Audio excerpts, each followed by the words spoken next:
Hi folks, this little video is about me after I've been in this business for over 12 years and what I'm doing now compared to what I was doing then.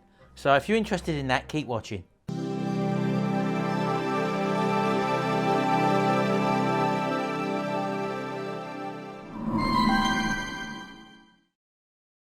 Right, well this video basically is an addition to possibly my training DVD and also the rest of the videos which you've seen on my YouTube channel with regards to my t-shirt printing videos. A lot of people are saying to me, what am I doing now that's different to as when I started? Now I do cover all that in the DVD, but the things that you'll see if you've purchased the DVD, the things that are different are the equipment that I've actually got now. All you have to do is to look at my free YouTube channel videos and you can see exactly the equipment which I'm using. I've done tutorials on them, I've done reviews on them, and as I said to you, that's the equipment which I'm now using. And the reason why I've updated my equipment, one, after 10 or 12 years, equipment does fail and does get updated.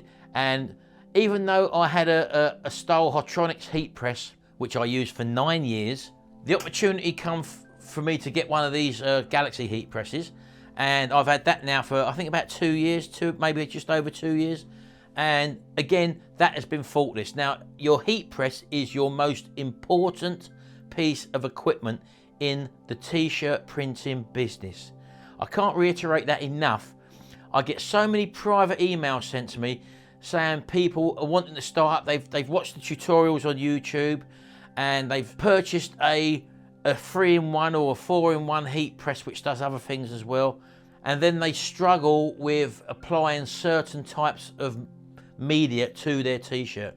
Now don't forget, as I said, when I first started, I done what everyone normally would do because there wasn't the information out there at the time for beginners like me to find out specifics about what was happening in the industry with regards to certain types of heat presses. That information wasn't out there. No one was sharing that information. No one was telling you how to test a decent heat press, like the way I did when I done my first All You Need to Know video on how the heat press heats up the plate unevenly with the cheaper models. No one was sharing that. I was the first one to put a video on YouTube about that.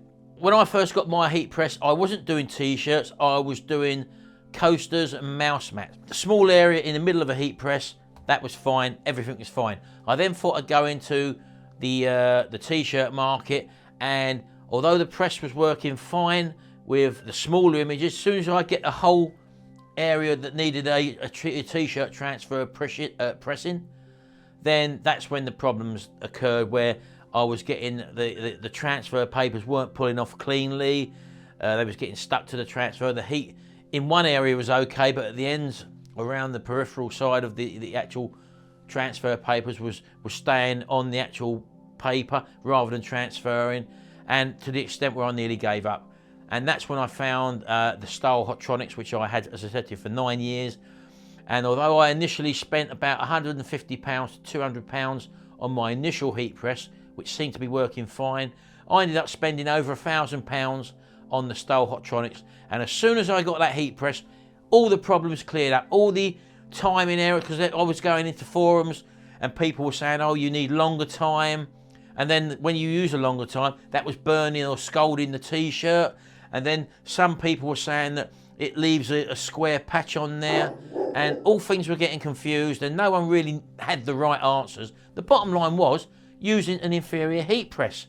And as you saw in my All You Need to Know About Heat Press video, when I get the laser thermometer gun and I pointed at different points of the heat lantern, the inaccuracies of what cheaper presses have. Some people might have a heat press that works fine, it's a cheap one, but rule of the thumb, if you're going into this business properly, your main piece of kit is going to be your heat press. Get a good one, don't mess about with any of these lower entry budget ones or unbranded ones or things that you might see on eBay where people saying that they've had a business and they're selling it as a job lot. 9 times out of 10, the reason why they're selling it as a job lot is because that they haven't had the right heat press and it's a cheap one, and they've experienced all the problems which I've just spoke about. So these job lot things, although that might sound good as a beginner, don't do it. Get yourself out and get a quality known heat press and it's worth you doing a bit of research on them. Just Google it. Whatever press you're looking at, Google it and type the word review after it. And if nothing comes up, steer clear. Do Galaxy, type in Galaxy heat press review. Do Stahl Hotronics heat press review. There's many different types out there. These are just the two. I mean, I'm giving you experience of the two that I've used. These two are proven through you watching my YouTube videos that my heat pressing is successful. The formula which I use, in other words, the times, the durations, the materials I use, is all in my DVD and also in my free videos on YouTube. So I can't be no fairer than to give all this information out to you, because when I was looking for it 12 years ago, you ended up in forums, obviously, like many of you probably have done, and there's so much conflicting information of people saying, this is what I do, this is the way you should do it, and before you know it, they're arguing amongst themselves, and it turns into an ego fight with who thinks they're better than someone else. I'm not interested in all that, so that's why I never go in forums. I only go to a forum if there's a technical piece of advice I need on something, for example, and then I will extract that information, then I will apply it in the way that I need to. And it's normally technical information. When you're asking someone's advice in a forum, you're going to get that person's advice. And also, I'm not saying that people in forums don't know what they're talking about. There's a load of people in forums who are running very, very successful businesses, and they like to contribute by giving people free information. But there are also people in forums who aren't doing anything, but are just quoting what other people have said or in forums and repeating that as gospel. And that is a form of Chinese whispers, if you've ever heard of that phrase. Chinese whispers is where you tell someone something and then they repeat it to someone else, they repeat it to someone else, and before you know it, certain factors or things have changed and you get a totally different version of events from someone who's basically repeating what someone else has said. So they're not the sort of people to listen to. Follow one person, as I've said to you once before, and you won't go far wrong if that person's willing to share information with you.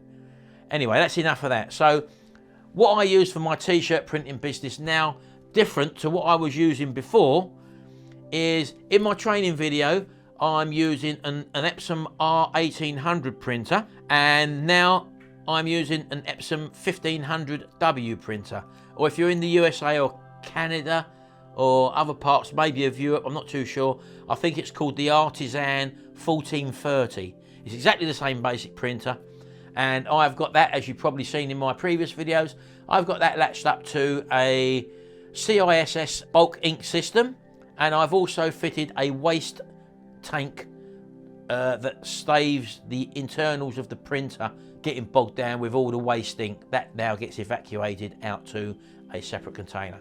There's videos on my YouTube channel, playlist, t-shirt playlist, of all this stuff what I'm talking about, where I've done how to fit these systems and also reviews. So do check out, because I get a lot of people watching one video and then saying, how do you do this? But just go to my playlist on my channels. Make sure you subscribe first, and then you'll find down, when you scroll down my channel page, there's different categories of videos which I do. I've got videos for the mug printing, videos for t-shirt printing, other things which I do to make money at home, working on at home, other bits of information for that as well.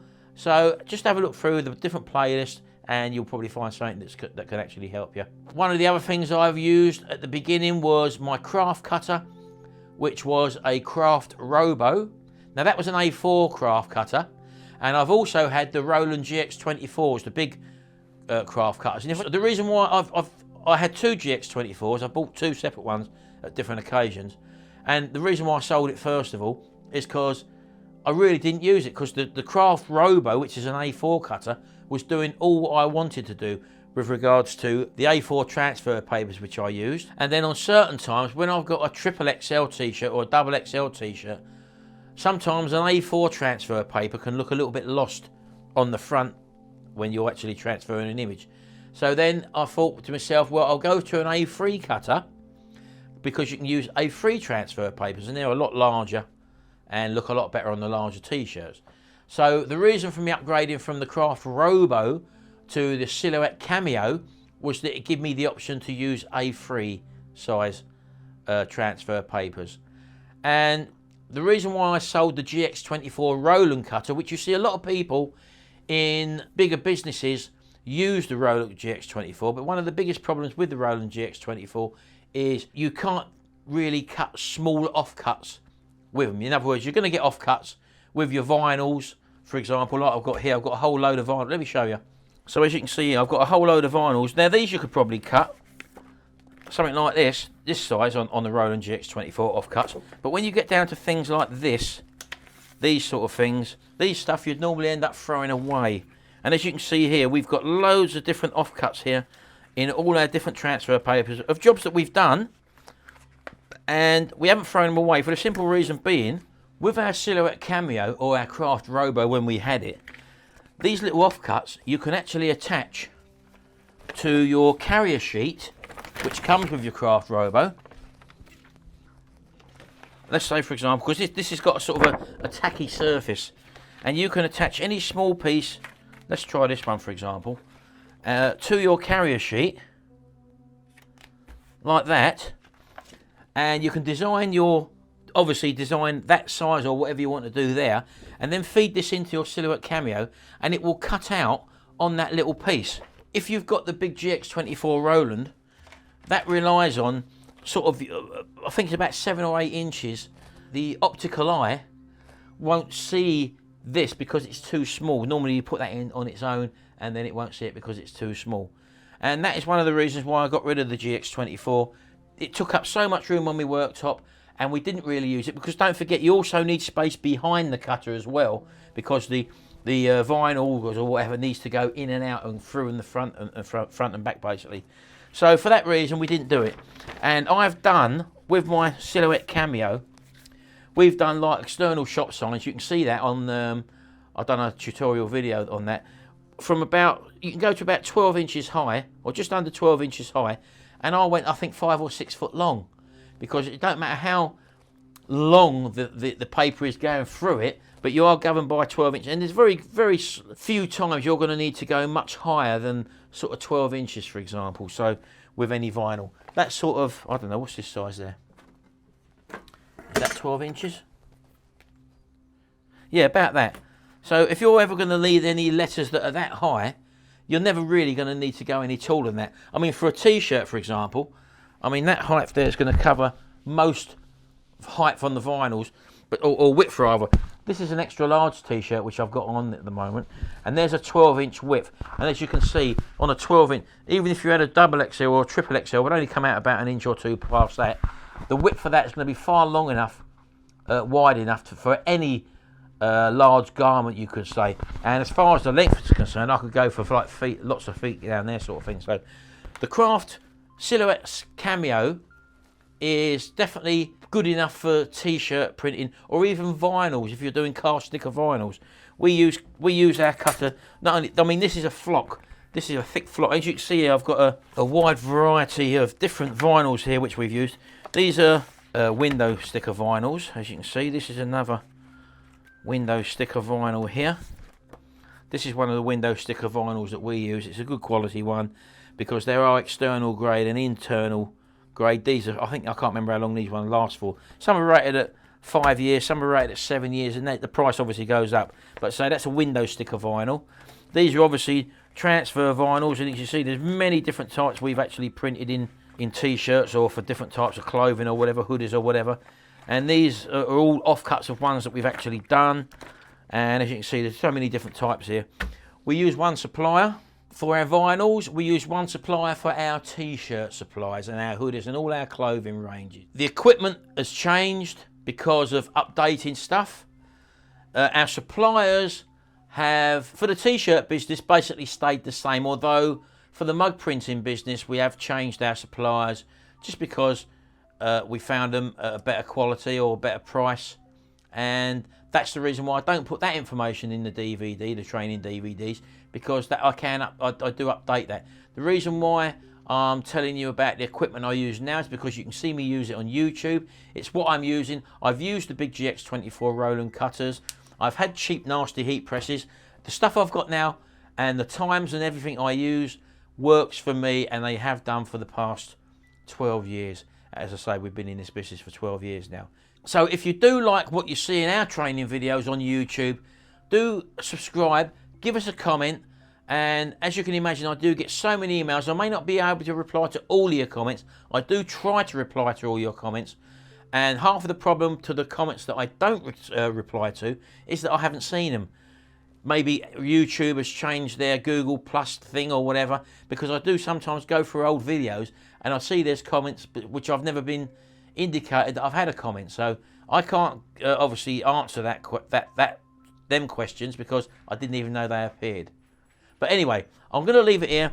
So that's what I use. These are my equipment. I've just updated my equipment. We're still doing the same things as what we do in the training DVD. So if you are interested, check it out. I'll leave a link in the description below. And don't forget to give us a thumbs up or a thumbs down. It's entirely up to you. And leave a comment. And I'll see you in the next video. And we're going to be trying out some brand new transfer papers which require a laser printer. That's coming up very, very shortly, so keep your eyes out for that one. And all I'll say to you is I've done a little test run on them, and I'm very, very impressed with them. Keep tuned, subscribe, and then I'll be showing them in the very near future. So I'll see you later. Thanks very much, and bye for now.